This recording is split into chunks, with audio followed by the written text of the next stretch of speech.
Hey everybody, welcome back to Out of the Ordinary with Jay, and I am with Phil. Phil again. Phil again. That's a weird last name, but I like it. Phil, where are you from? I'm originally from New York. Okay. Spent the first 30 plus years of my life in New York, and was in Albuquerque for 26 years until I retired about 16 months ago. You retired 16 months ago. Okay. Yeah. And then I moved out here to Phoenix about roughly 13 months ago. Okay. And what did you retire from? What were you doing? I worked at a community college in Albuquerque, New Mexico. I taught physics and astronomy there for 13 and a half years. And then my last 12 years there, I was Associate Dean for Math Science and Engineering. Okay. So the vast majority of my career has been in education. Okay, so we're going to talk about life in retirement in this video. But if you like this video, or you think you're going to like this video, or you just want to be nice, hit the thumbs up and like this thing for me. That would be awesome. Really appreciate it. So you retired, you said 16 months ago? Right. Okay, and so what's it been like so far? It's been pretty much what I expected. Okay. The thing is, I've seen too many people retire without a plan. Okay. You know, they're just looking forward to retirement, not having to work anymore, and then they retire, and then they sit around and say, "Now what? Now what?" Yeah, exactly. Yeah. So I understood that from a long time ago, and so I knew I had to have a plan for my retirement. And did you? More or less, not anything that was in stone.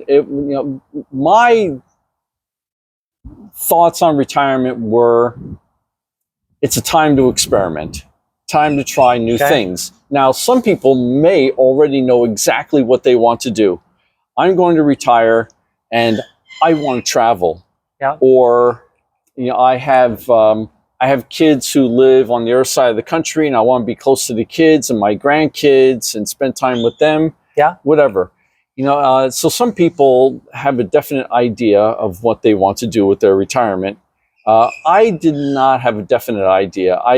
At first I was toying with a lot of things. One thing I was thinking a lot about was going into politics, or at least exploring politics. And so when I came out here, I got involved with some organizations, primarily organizations that advocate for the separation of church and state, because that's an issue that's important to me. Yeah. And so I got a little bit involved in those organizations and learned about local politics here in Phoenix. Okay. And so it's, like I said, for me, it's been a period of exploration to try different things and see what I like and what I don't like. Yeah, and that makes me think, when you brought that up, is I could see, especially like I could see where it would be difficult. Your whole sort of person in a lot of respects can get wrapped up in your occupation, right? And what you've been doing for a living. What do you do? I'm a professor, right? Or whatever.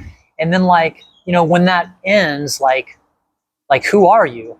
Right. What are you? What are you supposed to do? That would be a challenge. I know a lot of people not a lot of people, but many people that I've talked to that go into retirement, one of the things that kind of makes them a little uncomfortable is a lack of purpose. Right. And what do you think about that? Oh, it's funny that you brought that up, because that's where I figured that this conversation would go. Okay. Well, good job. When you were talking about people who identify with their job and their profession is a huge part of who they are. And I think some of that you picked up. You probably understood that yourself, but you probably picked it up from that book that you read, Retire, Happy, Wild, and Free, right? Oh yeah, How to Retire, Happy, Wild, and Free. Because Great book, kind of an obscure book, but really some neat information. Honestly, whether you're retired or not, it's actually a pre-retirement type of book, but it was really good. Right. And my cousin, I told you some time ago, my cousin was trying to get me to read that book. She had read it. Yeah. And then you were the second person to recommend it to me. And I checked it here. It's somewhere in the Phoenix public library system, but it's not at the couple libraries I've checked. So what's so funny is I got that book. I should just ask them to hold it for me. I got that book on an accident. I got it for like 50 cents at a thrift store, just because I needed something to do that day. And I was like, let's go over to this thrift store. picked up the book and it was one of the neatest books I've read. Okay. Anyway, so go ahead, sorry. Anyway, so as far as the purpose, my cousin was always telling me that she said, because I've always been very, very engaged in my work. Yeah.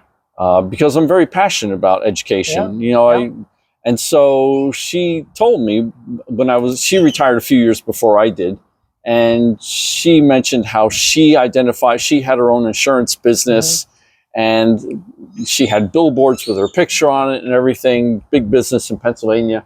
And then when she retired, there was, it was like there was something missing. Yeah. And that's when she probably read the book and she said, it's just time to break free from that. That is not who I am. It's something I did. It's something I did well. It's something I enjoyed. It could be even something that you were. It's something that anymore. You were. Right. I'm not that anymore. Now I'm going to do something else. Yeah. And so for me, I think that there's something to be said for that. In my case, like I said, and this may turn out to be a long diatribe, but is diatribe the right word? I don't know. Let's go with it. Speech. But for me, like I said, when I retired, I wanted to try different things. I had been in education for most of my career. I was an engineer for a couple of years, but most of my career was in education, teaching or administration. And I said, it's time to do something completely different. And that's why I was thinking politics, because that's something that I feel strongly about, and something I could do to be productive with my time. Sure.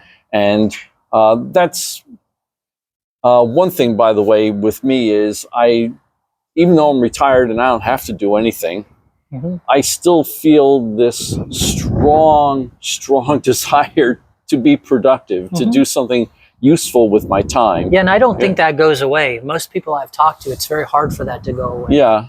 I think especially if you were a productive person to begin with. Right.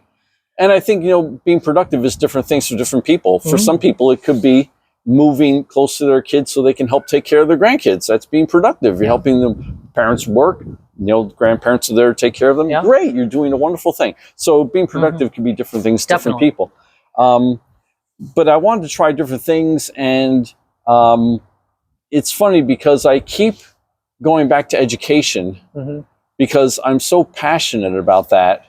Can I, oh, go ahead, sorry. No, you go ahead, because I'm losing my train of thought anyway. Okay, good. So what I was going to say is, this could go for really any age, whether you're retired, getting ready to retire, thinking about retirement, would like to retire early, or whatever. But just in general, this whole thing about passion, follow your passion. What is your passion? Right. What is your purpose? Like, I feel like so many people struggle with this. Right. And rightfully so. Yes. And I have the answer for everybody. Oh, okay. I have the answer to this.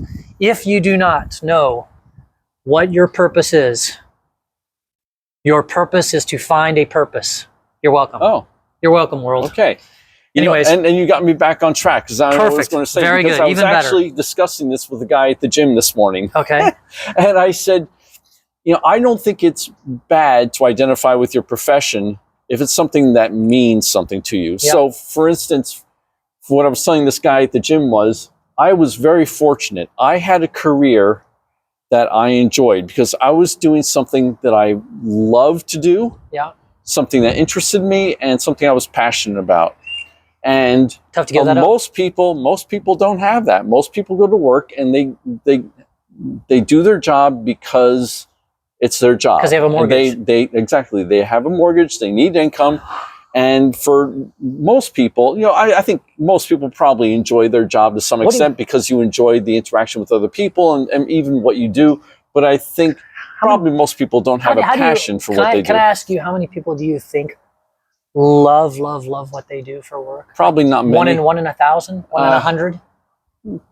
I'd hope at least 1 in 100. I don't know. I don't think it's that many. I do know a guy back in Albuquerque, at the gym, told me that he read somewhere that something like, I can't remember the exact number, but something like 70% of Americans dread going to work every day. That sounds about right. Yeah, but that's a sad statement. Yeah, but it is what it is. But getting back to what I was saying before, I was fortunate enough to have a career doing something that I loved. And so in a case like that, I don't think it's a bad thing to identify to a large extent with your profession, because it is part of who you are in that profession, because it is you, or it is a huge part of you, an extension of you. Even if you didn't like and didn't have a passion with it, if you did something for 20, 30 years, you're stuck with part of it. It's part of, you know what I mean? It's part of your history. It is part of. So what has surprised you so far?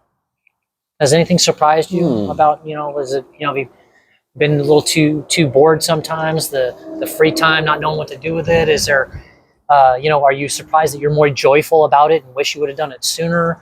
So there anything at all that has surprised you about retiring? Nothing. Sounds like you had a plan anyway. Yeah, I had a pretty good plan going. Not that I had a very structured plan, but I had an idea of what I wanted to do. So I don't think there have been any big surprises. It's gone pretty much the way I had expected it.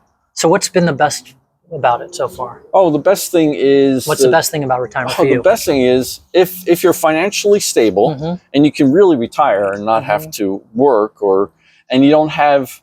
I know a lot of people have complications. They're taking care of elderly parents, or they're caregivers for someone else. But if you don't have those obligations, and even if you do, as long as you have enough free time, what I really enjoy about retirement, was that the question? What I enjoy the most? Okay. Yeah. What's the best thing for it? I get started talking after this question. About the money. Oh, the most senior moment. What I really enjoy the most is just the freedom to try new things. And like I said, that's the way I viewed retirement. Is this is my chance now to try new things, try different things, and see what I like. And the beauty of it is you can try something, and if you don't like it, you quit and you do something else. You move on to the next thing. Right. So that's the most wonderful thing, is that you're not obligated to do anything. Yeah. You're free to try whatever you want. Yeah. And it's like throwing the spaghetti against the wall. If it sticks, it sticks. If it doesn't stick, there's a thing that I had read not that long ago that I thought was really fascinating and interesting. But it talks about basically, you have three things. They say you have three things: energy. You've got energy, money, and time. And they talk about when you're young, you've got energy and time, but no money, right? When you're an adult, you've still got energy and you've got money, but you have no time. Right. And then when you retire, you've got money and time, but a lot of people don't have any energy. And so, like, to me, the magic, if that's where working out comes in. If ever there was like if you could get those three somehow, some way, retire early enough to keep your energy, have some money, and be in control of your time, man, I think you've won in life pretty much. I mean, that's a pretty big deal. But that's kind of an interesting thing. But that's where diet, exercise, and sleep come in. Yeah. I remember this is when I was in my 40s and still working. I remember I went to a meeting once, and I walked into the meeting, and I was like, "Hey, good morning, everyone." And this one guy that I knew pretty well looks at me and he says, "Phil, how can you come in here and have so much energy?" And I said, "Hey, I got up this morning at 4 o'clock. I got to the gym, worked out, had a good workout, had a good breakfast, got a good night's sleep, and now I'm here working. I'm running on all cylinders. Life is good." Yeah. And he just couldn't believe it. Well, the truth is, you can have very young 60-year-olds and very old 30-year-olds. Right. That's what I mean. But but my point is simply that getting enough sleep, having a good diet, and exercising regularly. Those three things go a long way to give you that energy, give you the energy later throughout life. That's great. Yeah, very simple things you can do to enjoy your life more. That's excellent. And you don't have to devote all kinds of crazy time to working out, exercising. Just a little bit every day is good for your body and your mind. And diet, you don't have to be super crazy about it like I am. Just as long as you're eating a reasonably healthy diet, you'll fall off the wagon every now and then. Enjoy yourself. That's fine, but just as long as you're reasonably consistent, it'll go a long way. I think that's great advice there. So I know it's only been 16 months, but like, what's been the worst? What have you not been pleased with in retirement? I can't think of anything. Okay. No. Is there anything you wish you had known that you kind of know now that you didn't know? Nope. Okay. Is there anything you're looking forward to? Yeah, I'm looking forward to trying more new things. Okay. That's good. I can't think of anything in particular because things just crop up, and I look at that and I say, wow, I didn't think about that. Let me try that. What would you tell others about retirement? I would tell people to have a plan, because like I said, I know too many people who've retired and then they don't know what to do with themselves, and they end up going back to work, which is fine. Do you mean a financial plan, or a plan to do to what you're going to do? Well, like to keep busy, or like what plans are you? All of the above. Yeah, all of the above, but primarily what to do with yourself. Okay. If you shouldn't be retiring if you're not financially secure, right? If you need to find some source of income so you can survive, right? But aside from that, it's a matter of how you spend your time. Because I know, again, at the gym in Albuquerque where I used to work out, I remember a guy who was an engineer, and he retired, and he said after the first 6 months, he said he just got tired of sitting on the couch watching television. So he went back to work, and he's done he's had a whole bunch of jobs. And it's kind of the experimental thing I've talked about. He did, I can't remember different things he did, but he worked at one place for a while and like 5 months, and he said, I got tired of it. So I did something else, and he's just trying different things. And the one thing he settled on after about 5 years or so of doing a whole bunch of things, he said, you know what I really like the best? He said, I really like being here in the gym. So I'm just doing personal training now. And he did some personal training before that. And he said, I really enjoy the personal training. So I'm just expanding my personal training business. And that's what I'm going to do, because that's what I really like doing. Perfect. So and he can. And I was going to say, that's a perfect segue to my next question. It's almost like you read it, but I know you didn't, which is, do you think you'll unretire as so many people do? And let me finish real quick. 26% of men unretire and 18% of women do. Men, the 26% of men that do it, most of the time they're doing it for identity. Women, unfortunately, most of the time they're doing it for financial hardship. Is why they come out of it. So, but do you think you will unretire, as so many people have? I can say with about 90% certainty, yes. You think you will unretire? Yeah, I am, mentioned before, I'm passionate about education. And, over the past 16 months, I've tried a bunch of different things. And my mind keeps going back to education. I really think that's where I can be of the most use. My goal has always, I'm a very idealistic person. I have this Star Trek vision of the future, that we can make the world a better place. And the way I can contribute is by teaching. And so that's something whether I do it full-time or part-time, I'm not sure, but I'm pretty sure I'm going to end up back in the classroom, because I love it so much. And I just feel like that's my purpose in life, is to educate people. I think that's maybe Arnold Schwarzenegger's new book. I think it's titled like Be Useful or something like that. So it's anyway, but something like that. But I did want to ask you this question now, because you're still officially retired and not back teaching or anything like that. But while you're here, I'll always be retired. I mean, that's I get that. But do you think someone's like, when you're retired, you still have to if you've got a house, you've got chores, and you've got, if you've got a lawn, you've got to do the lawn. And if you've got this is why I live in an apartment. Right, but you're okay. But you've got finances, and you got to keep paying your bills, and volunteering. If you have any assets that are helping you in your retirement, you've got to manage those well, because they've got to make them how retired, and if you're hiking and staying busy or volunteering and all these things, are you really that retired anyways? Well, when we talk about retirement, we're talking about a paid job. Right. You're talking about you're still busy. You're just choosing what to do. Right, exactly. Okay, I don't have to go hiking. I want to go hiking. So and granted, I do have to pay my bills and whatnot, but that's part of life. You don't retire from that, right? Unless you pay someone to do all that stuff for you, which you could if you're rich enough. Yeah, you have someone. I have a mansion. Forget the price. Ain't never been there. They tell me it's nice. I live in hotels. Tear out the walls. I have accountants pay for it all. Do. That sounds pretty good.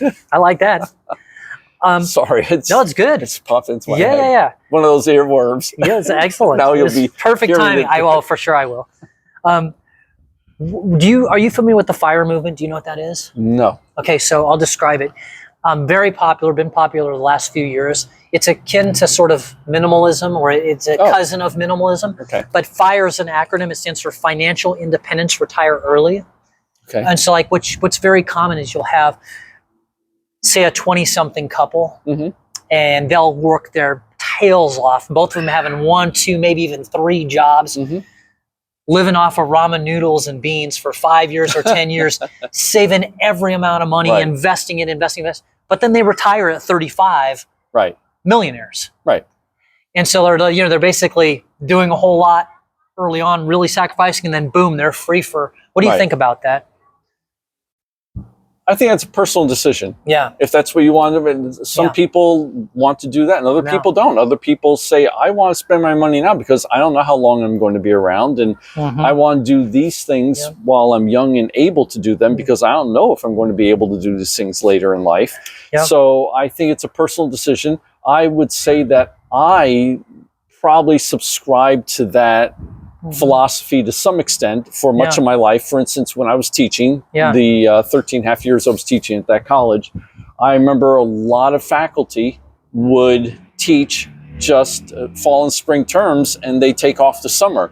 They had the option of teaching in the summer if they wanted, but they weren't required to. Full-time faculty were only required to teach fall and spring. I always taught in the summer because I said, I said, you know, as it is, I was still getting 8 to 10 weeks of vacation every year. So I said to myself, why would I take off an entire summer, unless I had a month-long trip to Europe planned or something big like that? Why would I take off the entire summer? And, you know, 3 months, what am I going to do with all that time off? I figured I might as well work, make more money, and then I can retire at an earlier age. So you were kind of doing it before I was doing cool. it to some extent, I gotcha. You know what it reminds me of? But, you know, a lot of people take those summers off. You know, if they have kids and whatnot, then fine, you know. But some people who I knew that I know some people who said, well, I'm tired. I need time off to rest. I'm thinking, wow, 3 months? So, go get a job where you get 2 weeks of vacation a year. You're already getting 8 to 10 weeks of vacation between terms. Yeah. Anyway, I was just saying. I think it is an individual decision, of course, but it does remind me sort of that saying, like, pay now or pay later. Right? Yeah. Because you've got to earn a certain amount of money to live on this planet for a certain amount of time. The one thing that I think that is good about that sort of FIRE movement, where I kind of can get behind it and really subscribe to it, I think is back to that energy, money, and time. If you do it, and you retire early enough, you're going to have energy, money, and time, which is like the trifecta of awesomeness, if you can pull it off. The only potential downside I see in that whole theory is, well, 2, I guess. 1, what might you be missing out on if you're living so frugally? You know, if everybody, your whole family goes to Disneyland and you're so stuck on this project that you won't even go, and you miss out on a lot of memories, and also getting hit by the proverbial bus. I think it would be the 2 potential downsides. But otherwise, you know, a lot of people have done it and they look pretty happy. So anyways, anything else you want to say about retirement or anything? Or did we cover it? I think we covered just about everything. Awesome. Yeah. Thanks, Phil. I really appreciate the insight. You're very welcome. Thank you.